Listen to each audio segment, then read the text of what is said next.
तर चला आज मी ना मस्तपैकी अगदी साधी सिंपल रेसिपी दाखवते। हा मसूर डाळीचा डाळकांदा आज मी तुम्हाला करून दाखवते आहे। अगदी मोकळा सुटसुटीत म्हणजे जास्त चिकट होत नाही, काय नाही, असं सोप्या पद्धतीने। आणि मी दाखवते त्या पद्धतीने जर हा डाळकांदा केला तर मसूर डाळीचा डाळकांदा हा चांगला मोकळा सुटसुटीत होतो, म्हणजे इतका तरी चिकट होत नाही। तर पाहू शकता छानपैकी आज ही रेसिपी केलेली आहे। टिफिनसाठी, दुपारच्या जेवणासाठी, भाकरीसोबत, पोळीसोबत तुम्ही याला खाऊ शकता। खूप हेल्दी आहे, चवदार आहे डाळ ही, तर नक्की ट्राय करा मसूर डाळीचा हा चटपटी स्पायसी डाळकांदा। तर चला बघूया आपण याला लागणारे साहित्य, बनवायची कृती, आणि व्हिडिओ आवडला तर लाईक करा, चॅनलला सबस्क्राइबर करा। तिकडे बघू शकता मी 250 ग्राम अंदाजे पाव किलो मसूरची डाळ फक्त धुवून घेतलेली आहे। मसूरच्या डाळीचा डाळकांदा ना जर थोडासा मोकळा सुटसुटीत हवा असेल ना तर अजिबात ह्याला भिजत वगैरे ठेवू नका। ही अशी फक्त स्वच्छ धुवून घ्यायची, कारण खूप हलकी डाळ आहे ही, लगेच शिजते। आता इकडे कढीपत्त्याची पानं, 2 मोठे कांदे चिरून घेतले, टमाटे आणि मिरच्या। याच्या व्यतिरिक्त आपल्याला काहीच वापरायचं नाही, म्हणजे याची वेगवेगळ्या प्रकारच्या डाळी पण आपल्याला बनवायचा हा सिंपल सोप्या पद्धतीचा मसूरच्या डाळीचा डाळकांदा। तर इकडे मी तेलामध्ये कढीपत्त्याची पानं टाकलेले आहेत। इकडे राई जिरा टाकू शकता जर आवडत असतील तर, पण मी टाकत नाही। 2 मोठे कांदे बारीक चिरून घ्यायचं। डाळकांदा म्हणलं की कांदा हा शब्द आहेच, त्यामुळं कांद्याचा वापर करायचा। कुठलाही मग डाळकांदा असो, चण्याच्या डाळीचा किंवा मटकीच्या डाळीचा, मुगाच्या डाळीचा, खूप लागतात मस्त खायला। काही भाजीला सुचलं नाही की अशा ह्या सोप्या भाज्या करून खायच्या। तर कांदा टाकून घेतला, याच्यामध्ये हिरव्या मिरच्या टाकते, मस्त तिखट स्पायसीवाल्या हा मिरच्या आहेत। त्यानंतर थोडंसं परतून झालं की ह्याच्यामध्ये मी 1 मोठा टमाटा बारीक चिरून घेतले, ते सुद्धा याच्यामध्ये टाकून घेते।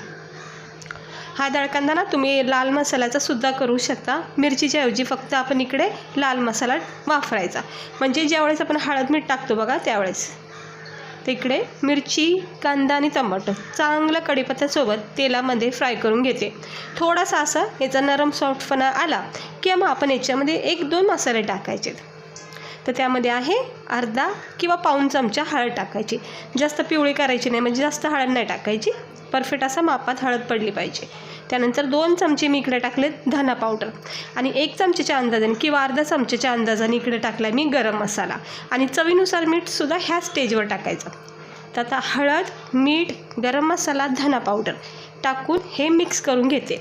आता हा डाळकांदा जर तुम्हाला लाल मसाल्याचा बनवायचा असेल तर जिकडे मी हळद, मीठ वगैरे टाकले ना तिथंच लाल मसाला ॲड करा, मिरची फक्त स्किप करायची। आता हे चांगलं परतून घेते, स्लो गॅस करायचा। हा डाळकांदा बनवताना अगदी स्लो गॅस करा, अजिबात हाय फ्लेम करू नका, जितका होईल तितका स्लो गॅस ठेवा। आता ही सगळी स्वच्छ धुवून घेतलेली मसूरची डाळ आपण याच्यामध्ये टाकायची, आणि सगळे जे कांदा, टमाटर, मसाले टाकलेत ते सगळे याच्यामध्ये मिक्स करून घेऊया। हे बघा, ही डाळ इतकी हलकी आहे ना, बनवायला इतकी झटकीपट बनली जाते, खूप लवकर हा डाळकांदा म्हणायची डाळ म्हणा लगेच बनली जाते। पाहू शकता मी अगदी थोडंसं चिमूटभर पाणी टाकलेलं आहे, अर्धा कपाच्या सुद्धा कमी टाकले।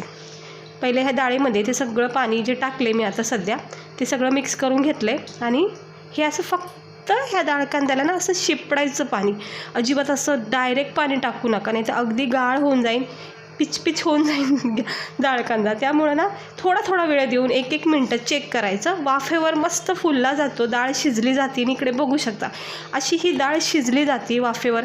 खूप स्लो गॅस ठेवा, अजिबात मीडियमसुद्धा ठेवू नका, अगदी स्लो गॅस ठेवायचा, मगच ही डाळ छानपैकी शिजली जाते, नरम, सॉफ्ट आणि फुलली जाते, आणि मग चिकटपणा तितका तरी तयार होत नाही।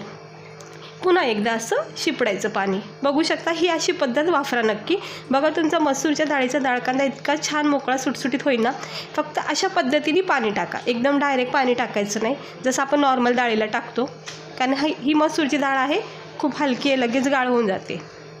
आता थोडा वेळ झाला की परत एकदा चेक करूया, एक थोडीशी वाफ दिली 1 मिनटं की परत एकदा चेक करायचं, आणि पाहू शकता तुम्ही डाळकांद्याचा टेक्स्चर किती मस्त बदलला आहे, आणि डाळ ही कशी फुलली गेली आहे, मस्त शिजली गेली आहे, आणि वाफेवरती शिजत राहते, फुलत राहते, त्यामुळे इथं पाण्याची आवश्यकता नसते। हे बघा झालं। आता परत एकदा ह्याच्यावर झाकण ठेवायचं, आणि आपला हा मोकळा सुटसुटीत डाळकांदा तयार झालेला आहे। ह्याच्यावर झाकण ठेवते, आणि बघू शकता थोडासा नॉर्मल थंड केला आहे हा मसूरच्या डाळीचा डाळकांदा गरमागरम खाण्यासाठी तयार झाला आहे. बघा किती छान, अजिबात कुठे त्याला चिकटपणा आलेला नाही आहे, अशा गाठी गाठी झालेल्या नाही आहेत, मोकळी अशी डाळ आपल्याला दिसून येते. ते एका प्लेटमध्ये मी गरमागरम सर्व केलेला आहे. हा मसूरच्या डाळीचा डाळकांदा ना तुम्ही नक्की ट्राय करा. तरीही मला असं वाटते, आता माझा व्हिडिओ म्हणून मी काय तारीफ करत नाही, पण मला असं वाटतं थोडंसं पाणी माझ्याकडून थोडं शिपडण्यात जास्त आले, नाही तर इतकासुद्धा हा चिकट झाला नसता. अगदी सीतासारखा मोकळा होतो, म्हणजे दाणे मस्त मोकळे होतात. कांद्याची पात, गरमागरम ज्वारीची भाकर, चपाती रोटीसोबत खूप मस्त लागतं. तर नक्की ट्राय करा. हे बघा किती मस्त वाटतो हा खमंग टेस्टी मसूरच्या डाळीचा डाळकांदा. कसा वाटला? टिफिनसाठी खूप उत्तम भाजी आहे. सकाळी जर भाजीला काय सुचलं नाही तर ही रेसिपी तुम्ही झटकीपट बनवू शकता, किंवा रात्रीच्या उशिरासुद्धा तुम्ही ही भाजी बनवू शकता. चला भेटते मी तुम्हाला पुढच्या व्हिडिओमध्ये.